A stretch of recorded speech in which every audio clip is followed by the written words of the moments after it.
simply by fixing their digestive symptoms, they were able to get rid of the hearing aid. Your gut health is so tied into so many processes that there are early signs of it becoming dysfunctional.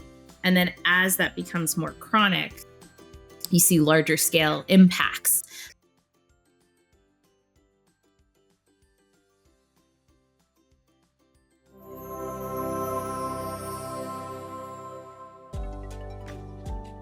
Okay, Jason, I have a question for you today.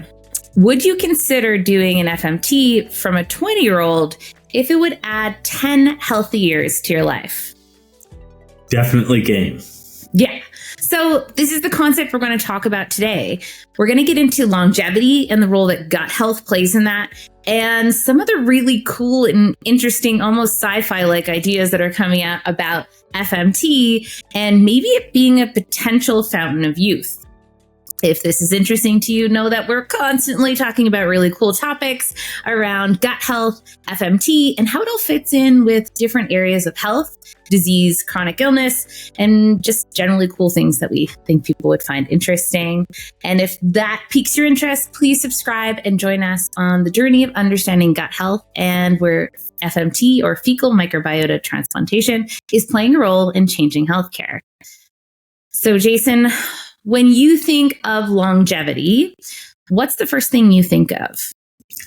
Oh, I mean, there's been a real focus these days on longevity, and you're right. Sci-fi does define how some people are treating this concept, and I think the reference to the fountain of youth is something that's dated back in history. Like, this is not a new concept, but I think with our advancements and the developments of new technologies and discoveries that we're making in all of these different fields of medicine are really speeding up our understanding of what's speeding up aging.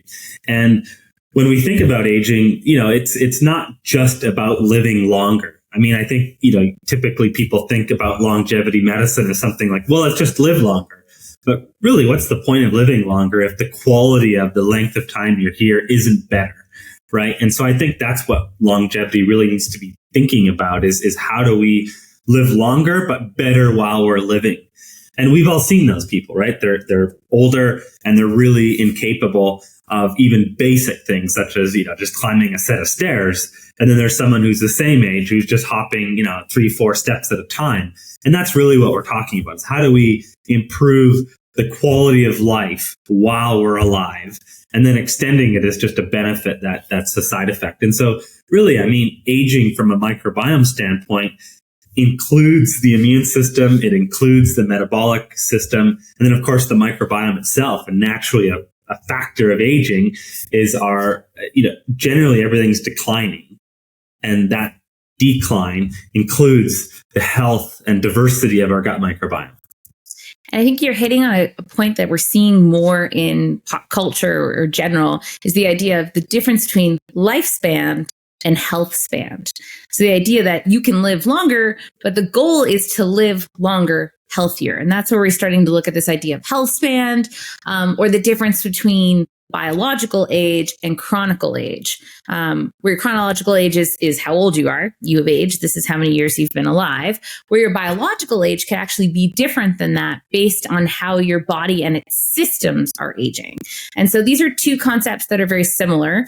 But we're seeing more about this. And I think it's a mixture, of our understanding of what aging and all the parts that come along with aging are, as well as people's desire to not just live longer, which we are doing generally, but wanting to live longer better. And that comes from people and an economic standpoint. There's multiple layers to why we want people to live better, healthier. And I think we're seeing a focus on the gut microbiome here. As you said, it's kind of intertwined into everything. And we're noting that it is changing with age pretty consistently.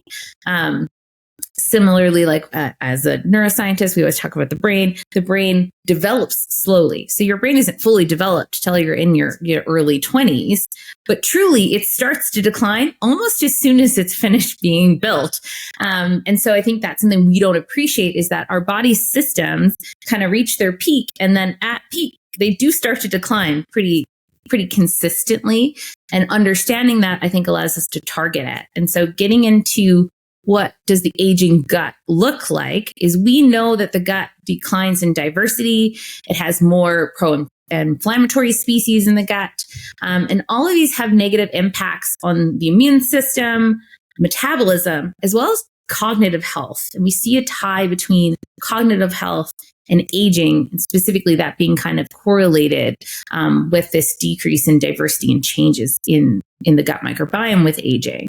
And of course, this makes sense because we have the gut-brain axis and how tied that is. And I think understanding what's happening in aging, I think helps us better understand how important the gut microbiome is, because as it naturally declines, all of these systems that it's tied to are changing, and they have their own negative impacts on health. So frailty, cognitive decline, metabolic diseases or metabolic decline, our ability to kind of even what foods we can process are going to change as our gut microbiome declines, and that has its own impacts on frailty. Yeah, and one of these terms that's sort of sexy and bantered around these days is inflammaging. Yeah. So the concept that like aging is really defined by inflammation. And given the important role of the gut microbiome in moderating inflammation and keeping the species of bacteria around that help to reduce inflammation both within the gut and then body-wide, I think is a critical piece that we're understanding. And if you look at any chronic disease, be it heart disease, cancers, these neurological dementia-related diseases, their origins are inflammation. And anytime you have prolonged inflammation, you start to break down tissues. The simple concept that people can typically relate to is something as simple as like inflammation within a joint, right? I mean, osteoarthritis is a common age-related decline of a joint. But really what's happening when you have that inflammation within a joint over an extended period of time, it starts to degrade the tissue. It starts to degrade the tissue within the joint that's otherwise protecting the bone. And that with time breaks down, and now you start having bone on bone, and that hurts. That's inflammation at play, and that's osteoarthritis. Now that same concept can be happening within your brain. And you don't feel the pain because the brain doesn't have pain receptors. At least they're a little different. I'll leave that to you, the neuroscientist who is here. But what it does have is, people can start to experience like difficulty with recall, or they could begin to experience like balancing issues and other more brain related because of that prolonged inflammation.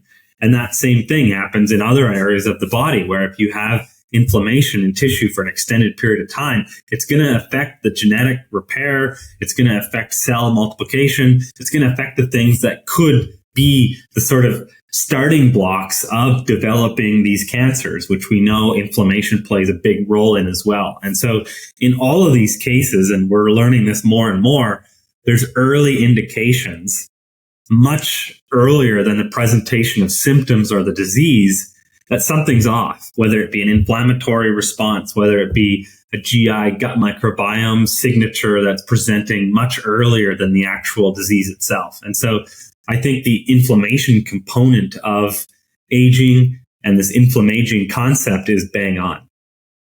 And I think one of the cool things about how the gut ties into that, and if we've talked about the kind of the gut being such a driving factor in the immune system, is that we know that the gut is playing a role in immune function, and these changes with aging are definitely driving some of this enhancement in this kind of chronic low-grade inflammation. And we don't see it in these people that are living over 100 that have this really distinctive gut microbiome profile. So they have different types of bacteria. And one of the things that I think is, somewhat blows my mind a little bit, is some of these people that, it does tend to be, most of the research has been done in China and Asian countries, where we have these people that are living over 100, but they're drinking and smoking. Their body's just predisposed to just have a good setup in the gut that doesn't seem to be destroyed by these things. But you do have these people that are doing everything right or doing everything wrong, and their gut's just set up to live forever. And so we're trying to better understand like what about the gut is causing them to not get these kind of inflammatory profiles. What's causing them to live longer, healthier, even though they're not doing all of the things that check the box, right? So there's some other underlying factors, as well as we see in terms of how to age better. We see people that are active. There are studies that the same communities where somebody is active. And when I say active, I think in these groups, they're like 70 to 80 and they're orienteering. So they're going for a walk and using a compass and enjoying life.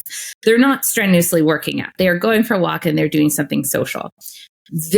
Not only is their gut microbiome healthier and their inflammation processes are lower and their frailty scores are lower and their cognition is better, they're also less likely to suffer from depression. So all of these things we're talking about that are characteristic of aging, doing something healthy that helps improve the gut microbiome, when they see these shifts in the gut microbiome, then they see all this kind of cascade of other changes. And so I think focusing in on the gut and how we know it changes and understanding why for some it doesn't becomes really important when we want to understand not only how do we live longer, how do we live longer while maintaining health? Yeah, that's huge. And I mean, when looking at the role of FMT and some of what we would consider like age-related metabolic markers, we're seeing consistently that FMT is improving those markers, whether it's inflammatory markers, which I keep beating that idea, but something as simple as like CRP in some studies is shown as decreasing. So CRP is a C-reactive protein, and it's an inflammatory marker. It's like a body-wide inflammatory marker that, doctors typically run to understand, what's the inflammation risk. And if it's there, what could potentially be causing it? Tumor necrosis factor alpha is an example of something that has in studies shown to come down. And then even from a gut barrier function, I know we've covered this ad nauseum in the topics in the past just around gut barrier function, leaky gut, but even seeing zonulin levels. So high zonulin levels are an indication of like a gut barrier damage. And FMT has shown reductions in the zonulin, even, seeing improvements from a metabolic standpoint, again, of the short chain fatty acids. Butyrate being an example. So FMT is shown to increase butyrate levels within the body post-treatment. And butyrate is very critical for gut repair, like gut lining repair. So the zonulin is a marker that the gut's damaged. Butyrate would be a marker that we're healing, or we're giving the building blocks to heal the lining of the gut. And when you're sealing the gut up and you're keeping these inflammatory compounds from leaking out, you're going to reduce the body-wide inflammation, which is, again, the CRP marker. Because the gut and the brain are so connected, if you're having inflammation leaking out of the gut, it's going to be affecting and damaging the blood-brain barrier, and as a result, the brain itself. And I know we've talked as well, and perhaps we'll cover it again, but just even in cancer treatments, the role of the microbiome and FMT. And so just looking at even the T cells and some of the pro and anti-inflammatory compounds associated with the immune system that are regulated very directly with the gut microbiome, which, as we know, is just so connected to the immune system. So all of these markers, metabolic wise, that are linked to aging are in the studies showing improvements. Now, it's always the question, right? Like, what comes first? But it's pretty obvious to see, right? If we know inflammation is speeding up the aging process, and this is simple to see, right? Someone who spends all day in the sun because they're working outside, and you look at their face, they're very wrinkled and they look aged, versus someone who didn't. I mean, that's an indication of inflammation. So it's very easy to see then that if inflammation is speeding up aging and these metabolic markers are improved by enhancing your gut microbiome, pretty simple and pretty easy to make the conclusion that by slowing inflammation, improving metabolic factors, we're going to slow down the speed of aging, and we're going to improve, as a result, the quality of life. Yeah, and it's definitely an emerging view in the research and in the clinical practice is that gut dysbiosis or dysfunction somewhere within the gut microbiome, and be that it's leaky gut, or be that it's not, they don't have the right setup for short chain fatty acids or the right bacterial profiles. All of these things, we're really seeing that it seems like it's a potential driver of aging, and be that systematic declines that are associated with aging. And you really tied in where FMT seems to be able to resolve a lot of these issues. And I think the first thing to say is that most of the stuff in aging is still in the preclinical space in terms of really looking at how do we define this as a potential fountain of youth.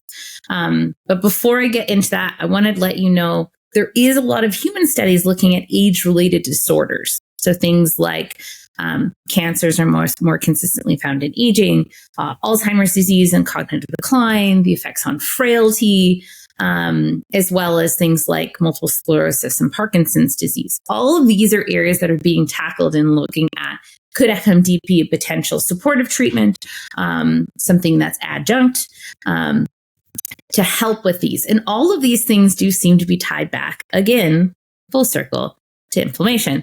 And so that's what we're tackling when we're looking at the gut. And we're seeing that by restoring the gut microbiome, we are slowing, reducing, or reversing symptoms in these types of conditions.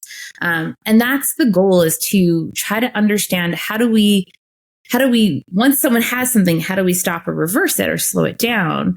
But the real goal here is, when did this start? When did the gut become dysfunctional? Because if the gut is going to help fix it, it's part of the problem.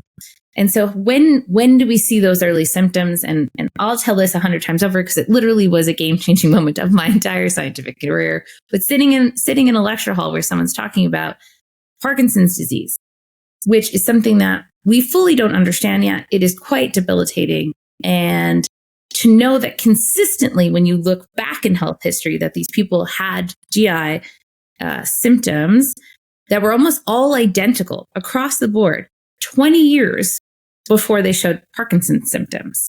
And I think that was a game changer for a lot of people, in the neuroscience community, that, okay, so something's happening before, and what we're seeing in the brain is probably much later. And that doesn't mean we don't have to tackle those things, but it does mean we need to look outside, and the gut-brain connections become a much more stable and supported concept. But I think it also changes how we look at preventative medicine, because if someone's consistently showing a profile, maybe we should start treating before it becomes a chronic condition. And I think that's the idea here, where FMT plays a role in longevity, is maybe the gut microbiome is something we need to focus on much earlier versus trying to fix it when people are much older. But that's my... I'm with you there. I mean, frankly, it was always... my background's as a naturopathic doctor. I spent many years treating hundreds of patients with FMT. So a lot of clinical experience. And it was always really sad when, a family or a patient themselves would reach out because they had a loved one who was dealing with one of these, progressive neurological diseases. And I couldn't help but think, if they had gotten to me much sooner, this may have never happened, or it wouldn't have progressed at the speed that it has. And sadly, FMT, generally speaking, is considered very late in the picture. It's sort of like, for some of these people, and now as we get more awareness, I think it'll be it'll be something that people will be considering sooner, but is often like a bit of a Hail Mary. It's like, man, I've tried all these other things, they haven't worked. Let me try this and hope it's a magic bullet. And in many cases, frankly, it's not. But I think the point is that it's too late in the progression of the disease. The damage has become too permanent. And it's not that it's not possible to slow the progression. It's not to say that you can't significantly improve quality of life, because you can. And I've absolutely seen that in patient care. But the more that we could move to a prevention standpoint, so that when we're seeing early signs of microbiome-related decline, which can very easily present even in these cases, just something as simple as constipation, which is extremely common. There's a lot of people on, these medications and supplements to help with this. Something as simple as that could be an early indicator that your microbiome is damaged. And then you take in the other lifestyle factors, right? Alcohol consumption, smoking, lack of exercise, dietary things, environmental exposures to toxins, and so on and so forth. All of the things that we know damage the gut microbiome. And earlier you had referenced, some of these studies of these populations where people are living a long time. And invariably their microbiome health is being supported better even though they have some of these negative lifestyle things like the drinking and smoking. They're walking more, they're working more, they're gardening more. They're doing the types of things that are actually supportive of the gut microbiome. And it seems that if you're doing enough things to support the gut microbiome, even a few bad habits don't have negative consequences. And I think that's a big part of it is it's moderation of all of the things that are otherwise in excess in our sort of Western civilization, right? Like a lot of times people drink not just as a social activity, but it's more of a way to medicate ourselves from the monotony potentially of our lives or the challenges of our lives, as opposed to like having a social drink on the seaside somewhere in Italy. Very different. I feel like you're planning your next vacation there. You're like on the seaside in Italy, it's warm. And I think, I don't know. I think we're getting to the idea of preventative medicine, or we're better understanding it. I think the shift towards integrative and functional medicine is we're shifting that way and kind of looking at everything together. And the other thing I wanted to talk about is your thoughts and what we know so far, I guess, about the potential of FMT to restore microbial youth, and therefore possibly being kind of this missing piece of the fountain of youth. And we know in animal studies, taking a young microbiome and putting it into an old microbiome using FMT, we see improvements in cognition, immunity, lifespan. And the opposite is true. Taking an old microbiome and putting it into a young animal through FMT, we show age-like changes. And I think this shows two sides of the coin, because one, no one wants to speed up aging. That's not the goal. At least none of the goals that I was just thinking, I have so much gratitude for these poor mice that had to be in the arm of the study where they had to speed up their aging process. They're already aging very quickly. So thank you, mice, for your commitment and dedication and support of science. But it gives you this idea that you can age. We talk about chronological age and biological age. You could age your gut microbiome all by yourself. And so could we start dating the gut microbiome? Could we look at someone's microbiome and go, well, your age is 25, but your microbiome's age is 37. And so that is one of those things that it can be shifted both positively and negatively. And so, that's, I think for me, what gives it more credence is that if you can use young and make it younger, but if you can use old and make it older, and we know environmental factors play a role, that it shows that it can shift both ways. And we know you can kind of pull it back from lifestyle changes as long as it hasn't gone kind of that point of no return. But what are your thoughts on this whole concept of? Yeah, I mean, there are microbiome testing companies out there that are looking at, for example, it's called like the Shannon Index and the Simpson Index. These are different like indices to help understand gut diversity. And so some of that testing is being done, and Vlad's calling me. Edit.